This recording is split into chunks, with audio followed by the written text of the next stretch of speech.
Merci d'être resté avec nous. Entre la lourdeur des traitements, la fatigue et l'impact moral et physique, quand on est atteint d'un cancer, on n'a pas forcément la tête à faire du sport. Et pourtant, des études ont montré que la pratique d'une activité physique suffisamment intense et régulière apporte de nombreux bénéfices.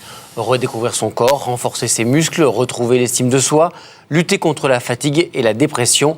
La pratique d'un sport pourrait même, dans certains cas, diminuer les risques de rechute. Oui, mais attention, l'activité physique dans le cadre d'un cancer nécessite un encadrement spécifique que l'on ne trouve pas dans n'importe quelle salle de sport. Quand est-il possible de reprendre une activité physique? Quel sport privilégier? Quelles sont les règles à respecter pour ne pas prendre de risques? Pour répondre à toutes vos questions, le professeur Laurent Zellec, bonjour. Bonjour. Cancérologue à l'hôpital Avicenne-Bobigny et coordinateur du DU, diplôme donc sport et cancer à l'Université Paris 13. À vos côtés, Jean-Marc Descottes, bonjour. Bonjour. Vous êtes cofondateur de la Fédération nationale CAMI Sport et Cancer et responsable de l'enseignement du sport et cancer, donc de ce diplôme, toujours à l'Université Paris 13, c'est le même. Et avec nous, Patricia Grain, bonjour. Bonjour. Bonjour. Donc vous avez souffert d'un cancer du sein. Avant qu'on parle de ça, avant d'avoir ce cancer, vous étiez sportive? Oui, pas compétitrice, mais sportive. Vous faisiez quoi comme sport? La marche à pied, la natation, et puis... non, enfin c'est tout. Marche à pied, natation. Mais toutes les semaines, de façon régulière? Oui, je me déplace beaucoup à pied. Et puis le vélo, c'est ce que je cherchais, parce que je me déplace, j'ai pas de voiture, donc voilà, donc le sport se limitait dans mes déplacements. Et ce cancer, est apparu tôt, hein. Vous aviez 48 ans quand on a découvert... 48 ans, une mammographie de contrôle, tout simplement. J'y suis allée, je n'avais rien, et je suis ressortie avec... on m'a annoncé qu'il y avait quelque chose, et que j'ai eu donc un IRM, tout ce qui a suivi derrière. Et la biopsie a confirmé que c'était une tumeur cancéreuse de 7 mm. Pas palpable. Et c'était il y a un an? Il y a un an. J'ai été opérée le 4 mai, oui.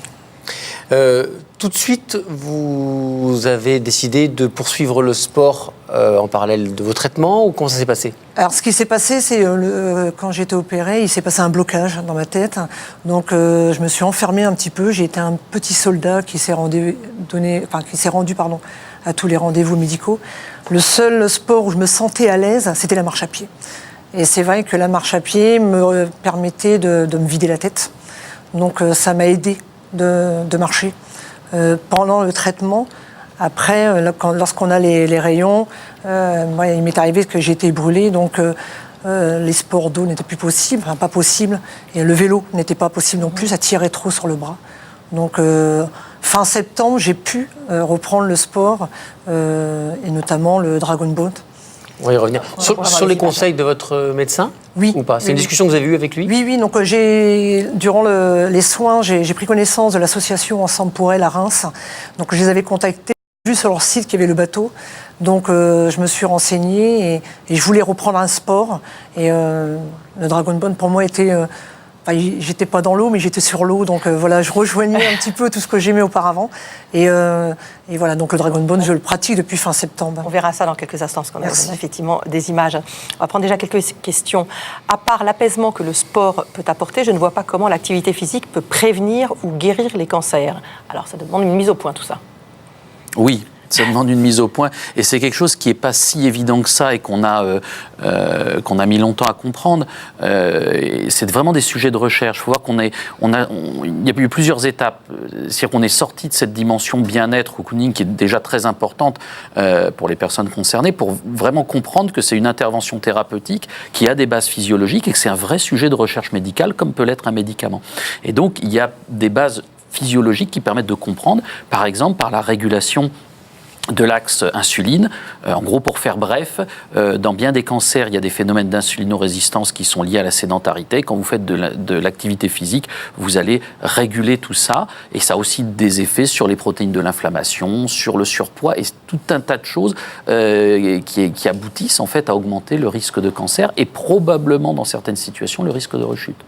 Donc c'est une vraie action thérapeutique. C'est ça qui est nouveau et qui n'est pas facile à comprendre, même d'ailleurs pour les médecins. En revanche, quand la question qui était comment ça peut guérir le cancer, ça ne guérit pas le cancer. Ça ne remplacera pas un traitement efficace. C'est-à-dire que la chirurgie, la chimiothérapie éventuellement sont des conditions, je dirais, nécessaires mais non suffisantes. On peut faire mieux derrière. Vous avez en partie répondu à cette question. En quoi le sport réduit-il les risques de cancer? Comment la pratique d'un sport agit-elle sur notre corps? C'est quantifiable? On sait que quelqu'un qui fait du sport diminue de tant de pourcents son risque de récidive, par exemple, ou on n'en est pas là? C'est surtout quantifiable dans les études épidémiologiques. En prévention, on sait que suivant le type d'activité, suivant la dépense énergétique, on va avoir une réduction du risque de cancer. Sur les études épidémiologiques, on a des arguments indirects qui permettent de penser ça. L'idéal, ce serait d'avoir une grande étude comparative où on regarde la survie des femmes qui ont fait de l'activité physique et la survie des femmes qui n'en ont pas fait, ce qui en fait est très difficile à faire et ce qui est en cours dans certains pays. Pardon, mais l'étude comparative, à partir du moment où elles ont eu un cancer, ou aussi en tenant compte des gens qui faisaient du sport avant, est-ce qu'on a moins de risques? C'est l'autre problème, c'est que dans les études, on va dire rétrospectives, quand on regarde les gens qui font de l'activité physique après un cancer, ils vont mieux. Il y a probablement moins de rechutes, mais en fait, ce qu'on n'a pas toujours, parce qu'en plus c'est du déclaratif, c'est que ces gens-là, ils avaient souvent aussi une activité physique avant. Ça, c'est un sujet de recherche qu'on a par ailleurs à l'université. Toutes les modifications de comportement, il y a des gens qui se mettent à faire du sport après parce qu'ils ont un électrochoc. Il y a des gens qui en faisaient, qui n'en font plus parce qu'eux, ils ont eu un coup de massue, ils n'arrivent pas à se relever. Mais souvent, les gens qui sont sportifs avant étaient déjà dans cette dynamique avant. Ce qui veut dire qu'il y a des facteurs de risque qui ont été modifiés et ils ont peut-être aussi fait des cancers différents de ceux des autres, peut-être moins graves, et c'est peut-être pour ça aussi qu'ils rechutent moins. Donc on aurait besoin de ces études prospectives. Elles sont en cours, il y a pas mal de projets de recherche en France et il y a des projets de recherche à grande échelle dans le monde, donc ce qu'on appelle des études randomisées, comparatives, et qui ont un volet biologique. Donc c'est des choses qui vraiment vont en s'amplifiant d'année en année. Et quand on parle prévention primaire, donc effectivement l'intérêt de faire du sport pour éviter d'avoir un cancer, quels sports ont l'air les plus intéressants ? Il n'y a pas aujourd'hui de pratique sportive qui est prioritaire par rapport à une autre. L'idée, c'est de faire une activité physique. Dans la prévention primaire, ce qu'on sait, c'est que globalement, ce qui est intéressant, c'est le rapport de l'intensité, c'est-à-dire de la fréquence avec laquelle vous faites de l'activité physique. Il y a un effet dose-réponse. Plus vous faites de l'activité physique et sportive, plus vous diminuez votre risque d'avoir un cancer. Et alors, est-ce que les sportifs de haut niveau font moins de cancer que les autres ? Les sportifs de haut niveau font moins de cancers que les autres. Après, il y a d'autres types de cancers qui interviennent pour certains types de sportifs de haut niveau, mais qui n'ont rien à voir avec le sport. Avec le dopage, par exemple, vous voulez dire. Voilà. Disons-le. Est-ce que le sport complète l'efficacité des traitements pendant la maladie ? Ah oui, enfin indéniablement oui. C'est ce que disait Laurent, c'est qu'en plus aujourd'hui on a clairement des études qui montrent que plus vous avez des capacités physiques diminuées, plus vous avez des taux de complications et des taux de toxicité accrus des traitements. C'est-à-dire qu'en fait, moins votre corps est en forme, plus les risques de complications de la chirurgie, par exemple, sont grands. C'est-à-dire aujourd'hui, il y a des études qui vous montrent que quand on mesure votre masse musculaire en entrée de bloc, on est capable de prédire les complications que vous allez avoir suite à une chirurgie. Et vous avez la même chose avec la toxicité de certains traitements. Donc il est clair qu'aujourd'hui, avoir des capacités physiques les plus élevées possibles, permet de mieux résister aux effets secondaires des traitements. Et voilà. Et donc de maintenir l'observance du traitement le plus longtemps possible. Ça veut dire qu'on peut être amené à demander à un patient de se remuscler avant qu'on l'opère, par exemple ? Vous allez au-devant de ce que j'allais dire. C'est par exemple des choses qui... Alors là encore, ça reste du domaine de la recherche clinique, des choses qui sont en cours d'évaluation, mais il y a par exemple certains types de chirurgie où effectivement la question serait de voir comment on peut lutter contre ce qu'on appelle la sarcopénie, donc cette perte de masse musculaire. Et il y a un volet nutritionnel, il y a un volet activité physique. Après, la question, c'est comment faire de l'activité physique chez quelqu'un qui a un cancer, qui est diminué et qui est en attente d'une chirurgie lourde. Par exemple, nous, c'est le problème qu'on a chez certaines personnes qui ont un cancer du poumon. C'est une des pathologies qu'on prend en charge chez nous. Et c'est sûrement très intéressant, c'est des choses qu'on a très envie de faire et qui en pratique sont compliquées à mettre en œuvre. Je voudrais rajouter un dernier truc, c'est que c'est le seul traitement, et là aussi c'est complètement contre-intuitif, c'est le seul traitement qui a une efficacité démontrée contre la fatigue chronique en cancérologie. Alors la fatigue chronique, c'est la plainte fonctionnelle numéro 1, maintenant plus que la douleur encore. Après une chimiothérapie, même pour un cancer du sein localisé, je trouve que c'est souvent 6 mois à 1 an de fatigue chronique derrière, même si ça s'améliore progressivement. Enfin, on ne se remet pas sur pied dans les 15 jours qui suivent la fin de la chimiothérapie. Et indiscutablement, l'activité physique, alors que intuitivement, on aurait plutôt envie de se reposer, l'activité physique marche sur cette fatigue chronique. Vous l'avez ressenti ça, Patricia ? Oui. Oui, moi, le sport m'a fait beaucoup de bien. Je voulais juste revenir sur tout à l'heure. C'est vrai que je faisais beaucoup de sport avant. Quand ça m'est arrivé, j'ai vécu ça comme une injustice parce que je me disais, mince, je fais du sport. Enfin, j'ai une vie pour moi qui me semblait saine. Et puis, j'ai un cancer. Et j'ai hésité avant de reprendre le sport. Et c'est quand mon oncologue, M. Cutili, m'a dit, mais ça évite à 50% la récidive du cancer du sein, que là, j'ai dit, OK, je reprends le sport. Parce que ça a été... Mais j'avais besoin d'entendre ça. Mais vous avez raison. C'est-à-dire que le problème, c'est que comme l'activité physique et sportive chez nous n'est pas quelque chose qui fait partie de la normalité des choses, c'est pas inclus dans notre culture, le fait d'y rentrer par la maladie, ça rend les choses aussi encore plus difficiles. Et de temps en temps, effectivement, les modalités par lesquelles on y rentre sont souvent des modalités de diminution de risque des complications ou des rechutes. Et d'ailleurs, il faut capitaliser sur ça aussi pour inciter les gens à y rentrer. Une personne qui est sous chimiothérapie, qui aimerait pratiquer une activité sportive en douceur, il demande s'il peut aller à la piscine. C'est quelque chose d'intéressant? Oui, la première réponse, ça serait oui. Après, ça dépend quelles sont les conséquences des effets indésirables de la chimiothérapie. Par exemple, si vous avez des affections cutanées, le type d'eau dans laquelle vous allez vous retrouver, le type d'endroit dans lequel vous allez vous retrouver, fait que peut-être ça ne sera pas possible. Ensuite, ça dépend des douleurs que vous allez, qui vont être générées. Si vous avez des neuropathies, ça peut empêcher des mouvements de bras, des mouvements, et que dans le cadre d'une piscine municipale, les gens qui sont autour vont peut-être pas avoir. Donc, en fait, c'est pas tellement la pratique, c'est plutôt les modalités de son application qui... On entend bien dans ce que vous dites qu'il faut demander conseil donc à son oncologue, idéalement. Est-ce que ça veut dire que tous les oncologues sont formés à ça et sont capables de répondre à ces questions? C'est justement la question. D'ailleurs, faut-il que les oncologues répondent à toutes les questions? Je pense qu'il y a plusieurs aspects. Il y a effectivement une sensibilisation des médecins, ça c'est en train de se faire. Je pense que c'est des choses sur lesquelles on pourrait avancer plus vite. Après, ça dépend de plein de choses, d'une volonté politique. Donc il y a la question de la formation des médecins. Après, il y a la question de l'expertise. Est-ce que l'oncologue a l'expertise pour tout gérer en tant qu'oncologue? Je crois pas. Ce qui est intéressant, c'est le binôme qu'on peut faire, nous, dans l'enseignement du DU. Ce qu'on a proposé, c'est ça, en fait. Ce qu'on a proposé, c'est de laisser à l'oncologue toute la partie, être sûr que le patient peut avoir accès à une activité physique, et après l'orienter vers des gens qui, eux, peuvent répondre de manière plus spécifique aux questions concernant la pratique. Mais il faut que les intervenants, c'était l'objectif donc de ce type du DU, il faut que les intervenants aient une connaissance de la cancérologie et des traitements qu'on utilise. Donc il faut qu'ils aient vraiment cette bi-appartenance. Et le travail ne marche pas effectivement s'il n'y a pas ces deux volets. Il faut que l'oncologue puisse dire à son intervenant en activité physique, voilà, telle personne a tel type de problème, il y aura ça et ça auquel il faudra faire attention. Mais après, moi, je ne suis pas qualifié pour dire le type d'activité physique qui va être adapté. Je vais fournir l'information qui va permettre de l'adapter. Votre diplôme suscite beaucoup d'intérêt? Il y a beaucoup de personnes inscrites? Oui. Oui. D'accord, donc ça va bien se généraliser sur l'ensemble de la France. On est à plusieurs années de formation maintenant et on a plus d'une centaine de personnes qui interviennent. Alors, on va voir avec vous, Patricia, dans quelques instants, que vous avez choisi de pagayer.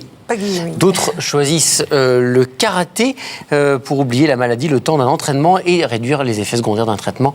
On en parlait il y a un instant. C'est un cours auquel ont assisté Céline Morel et Maxime Soulard. Vous avancez avec votre bassin. Ich. Ni. San. Tenue blanche de rigueur pour ces apprentis karatékas. Tous ont vu leur vie bouleversée par le cancer. Demi-tour, donc en deux temps. En cours de traitement ou en rémission, ils sont ici avec le même objectif, oublier la maladie, mais surtout lutter contre les effets secondaires des traitements, comme la fatigue. Et ouvrez, lâchez. Au lieu de dire vous êtes fatigué, reposez-vous, on va dire le contraire. Vous êtes fatigué, il faut bouger. Et c'est par l'activité physique à une certaine intensité que vous pouvez diminuer ce taux de fatigue. On dit que l'activité physique va diminuer jusqu'à 30 à 40% la fatigue de la personne. Et du coup, pour les cancérologues, ils ont des patients moins fatigués, plus en forme, et c'est beaucoup plus facile de les soigner. On y va. Hey, on regarde loin. Ni. François souffre d'un lymphome. En février 2016, une lourde opération de la colonne vertébrale l'a contraint à une longue immobilisation. Il a dû réapprendre à marcher et depuis septembre, le karaté lui permet de retrouver confiance en lui et en son corps. Le premier effet de la maladie, c'est quand même d'affaiblir. On se sent faible, incapable, malade. Enfin, on finit par intégrer ça dans la tête. On est malade, donc on n'est pas capable de faire. On refait le même mouvement 2 fois. Avec le karaté, c'est un temps où on se dit si, je suis capable de lever le pied d'un seul coup, je suis capable de faire des mouvements qui me poussent un petit peu au-delà des postures, de ce qui me fait peur, tout simplement. Un exemple ultra simple, aujourd'hui, je ne pense plus à prendre la rampe de l'escalier, alors que je m'y suis accroché pendant des mois. Il faut que vous passiez votre poing au centre de la personne, ici, là, qui rejoint l'épaule opposée pour avancer et chasser l'attaque vers le haut. Mais dans ce cours de karaté, pas question de donner des coups. Les contacts sont interdits, seul compte la technicité des mouvements et la fluidité des enchaînements. Des exercices qui font travailler les articulations, souvent douloureuses. C'est le mouvement, la sollicitation ostéo-articulaire qui fait que la douleur articulaire va diminuer. Elle n'est pas supprimée, mais c'est en bougeant qu'on la diminue. À partir de là, avancez en attaquant coup de poing. Didier, dont les os sont fragilisés par un cancer appelé myélome multiple, craignait de reprendre le sport. Il y a quelques semaines, il a bravé son appréhension et ne le regrette pas. Et attaque fort. Depuis 1 mois et demi, je vais beaucoup mieux. Je peux marcher plus longtemps dans la rue, je peux faire plus, j'ai repris des activités que j'avais arrêtées. Je joue à peu près une vie normale, quoi. Ce cours collectif, c'est aussi un moment de partage et d'entraide, une dynamique de groupe qui aide à surmonter les épreuves de la maladie. De voir 15 ou 20 personnes qui ont un cancer avoir un punch fantastique, je me dis, moi aussi d'ailleurs. Et ça joue quoi, sur le mental.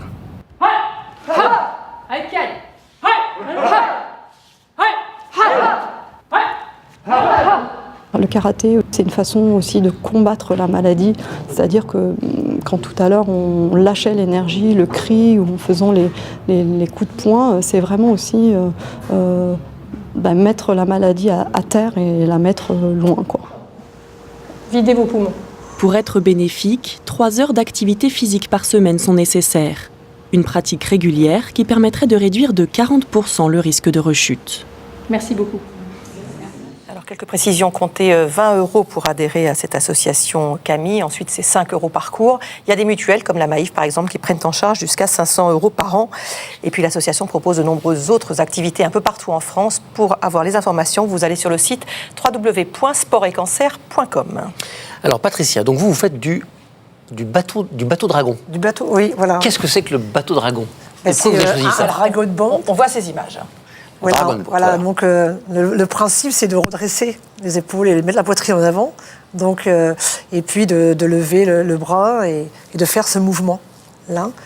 Alors c'est un mouvement, c'est pas un mouvement au hasard, bien sûr. C'est par rapport à la lymphe. La lymphatique qui est voilà, puisque moi ils m'ont retiré des ganglions et ils ont dû retirer les plus courageux. Donc j'ai de la kiné depuis 1 an.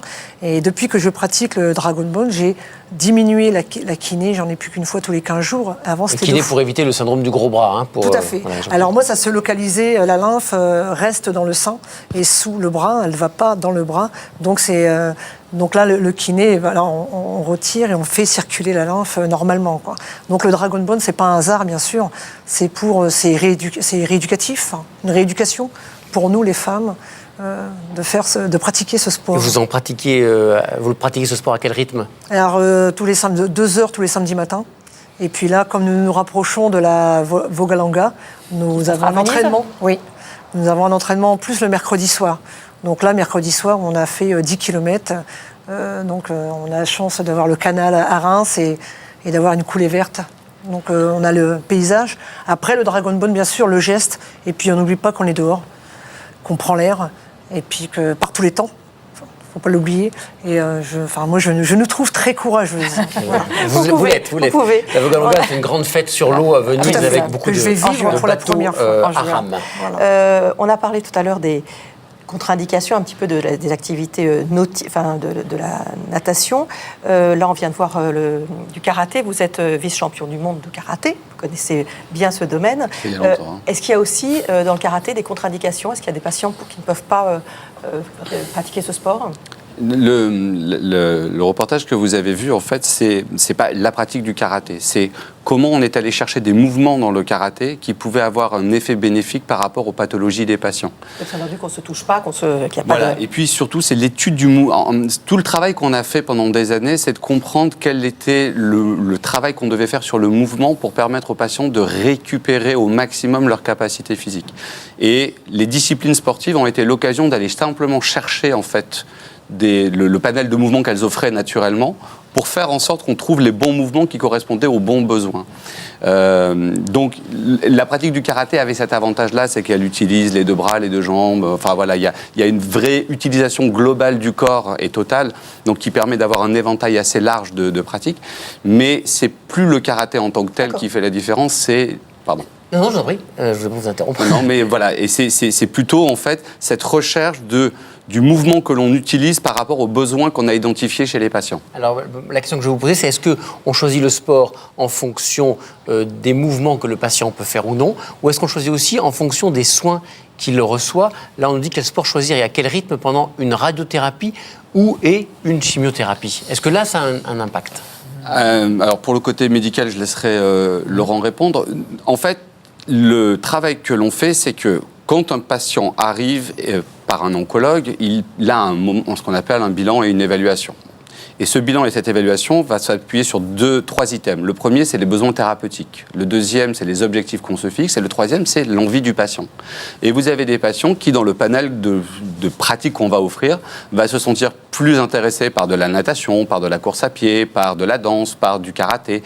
Donc en fait, on lui laisse un petit peu cette capacité de choisir la discipline dans laquelle il va avoir le sentiment que l'exécution du mouvement est la moins contraignante possible. Après, ça ne quantifie pas une pratique versus une prise en charge.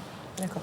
Oui, moi je crois que ça dépend aussi de ce qui a été structuré localement. Par exemple, à Reims, vous avez une très longue histoire avec les Dragon Ladies et donc il y a toute une expertise qui s'est développée. Et je ne crois pas qu'il y ait certains mouvements qui soient adaptés, par exemple, à des problèmes de cancer du sein, mais il y a d'autres structures où ils ont fait du fleuret. Donc ça dépend de ce qu'on a sur place, de la qualité des intervenants. C'est toujours le mouvement comme ça. Oui. Moi, je ne peux pas.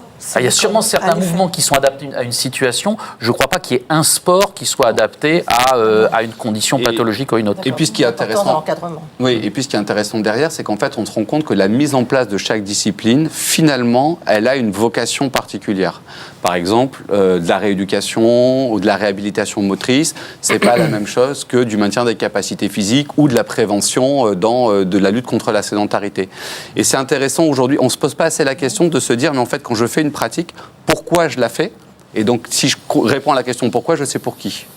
On a présenté à nos téléspectateurs souvent cette loi sport sur ordonnance, à laquelle d'ailleurs vous avez contribué, qui permet de prescrire des séances de sport pour le bien du patient. En matière de cancérologie, on en est où du remboursement de cette prise en charge de ces séances qui sont quand même manifestement essentielles? Je dirais que ça reste très nébuleux. En fait, c'est 0 fois 0 égale 0. C'est qu'il n'y a pas de cotation de lettres clés. Non. Ça repose beaucoup sur l'implication des mutuelles. Et puis, il y a tout un tas de choses triviales qu'on ne se pose pas dans cette prise en charge. C'est qu'il y a le sport, mais il y a aussi la façon dont on le rend accessible. Or, le problème, c'est que dans certains territoires, ce sont les gens qui en auraient le plus besoin qui ont le plus de difficultés. C'est quelqu'un qui est isolé, qui a des faibles revenus, qui est en surpoids, qui était déjà inactif, qui a un traitement compliqué et qui n'a pas de moyens de transport. C'est-à-dire, c'est une situation qu'on voit quotidiennement, que ce soit en milieu rural ou en milieu urbain plus ou moins défavorisé. Cette personne-là, c'est typiquement celle-là qu'il faudrait aller chercher. Et c'est celle aider financièrement. Et c'est celle pour qui on va avoir le plus de difficultés. Donc, comment on les aide? Il y a des solutions qui ont été mises en place, mais ça repose encore beaucoup sur, j'allais dire, une forme de charité, alors que ça devrait être une action, un volontariat de santé publique. Voilà, et puis effectivement, à partir du moment où on prouve maintenant qu'il y a un vrai bénéfice, il faut le prendre en charge. Une question triviale, le transport. Oui. Comment on se rend à une séance d'activité physique quand on a des difficultés à se déplacer, et il y aura pas, dans l'état actuel des choses, de remboursement d'un transport pour se rendre à ce type de séance. C'est une belle loi dans le sens où elle a acté la présence de l'activité physique et sportive dans le champ de la santé. Mais effectivement, c'était un premier pas et maintenant il faut aller pas plus lâcher loin. ça. Un témoignage qui montre qu'il faut Oui. toujours faire attention à ce qu'on dit, parce que voilà, tout le monde n'a pas la même vision et n'est pas la même capacité physique. Il y a quelqu'un qui nous dit il faut aussi arrêter de culpabiliser les malades parce qu'ils ne font pas de sport. Moi, je n'ai plus aucune force. C'est vrai que là, nous, là, on parle du sport, vous avez un cancer, faites du sport. Là, on a quelqu'un qui nous dit mais moi, j'y arrive pas, quoi. Qu'est-ce qu'on peut lui répondre? Il va y avoir un temps pour... Oui, Non. enfin, moi je Ouais. dis, voilà, c'est par phase. C'est par phase. Et je pense qu'on a besoin, enfin, moi je suis passée par la colère, par le deuil, et après seulement j'ai pu faire du sport vraiment en prenant du plaisir. Mais avant, c'était plutôt une rééducation. J'avais pas le plaisir. On a le droit de plus avoir de force, d'être épuisé pendant épuisé. qu'on fait. Ah oui, bah moi je vous dis, je me suis enfermée et le On sport. comprend parfaitement les gens qui n'ont Tout pas à la fait. force d'aller faire du Tout sport. à fait. Oui, Tout à fait. et nous, on n'a jamais voulu être dans l'injonction bien sûr. thérapeutique. Hein. On a toujours voulu être dans la Proposer. proposition thérapeutique. Après, ce qu'on défend, la différence, c'est qu'aujourd'hui, quand vous allez voir un médecin et qu'il vous propose, je ne sais pas, une séance de kinésithérapeute ou d'aller voir un nutritionniste ou un psychologue, c'est entrer dans les mœurs. Là où on a un vrai travail de promotion, et c'est peut-être pour ça que de temps en temps, on est un peu, on va dire, enthousiaste, c'est que c'est pas encore rentré dans les mœurs, la pratique. Ou les proches des malades Oui. qui nous écoutent et qui vont se retourner vers leur épouse, leur conjoint, etc. leur dire tu devrais faire du sport, ils l'ont dit à la télé. Voilà. C'est pas aussi. Non, c'est pas aussi simple que ça. Mais on est dans la volonté de créer une proposition suffisamment forte pour que les gens qui, à un moment donné, en éprouvent le besoin ou finissent, même après, peu importe le temps et le moment où ça arrive, on peut les que ça existe aider. et qu'ils peuvent y avoir Voilà. accès surtout. Exactement. Et qu'ils peuvent y Il nous avoir reste 3 accès. secondes. La question du timing est très importante. Je vais juste dire, sortir de l'injonction, mais moi je pense à une autre chose que je vois chez les femmes qui ont un cancer du sein, l'arrêt du tabac. Et moi, c'est très difficile, on ne peut pas arriver Bien sûr. avec le sens de dire, Non, il faut non. arrêter, mais Il moi, faut- je leur dis, il faut aider pensez-y, et accompagner. un jour, Voilà. ce sera le moment, et quand Bien vous serez sûr. prête à le faire, on vous aidera. Merci. C'est ça le message. Merci beaucoup à tous les trois. d'être venus. Et puis bon Venise. Hein. Lundi, dans le docteur, on parlera du vélo. Voilà. Eh bien, très bien. Voilà, Tout ça très fait bien. Et bien d'ici là, passez un bon week-end, à lundi. Au revoir.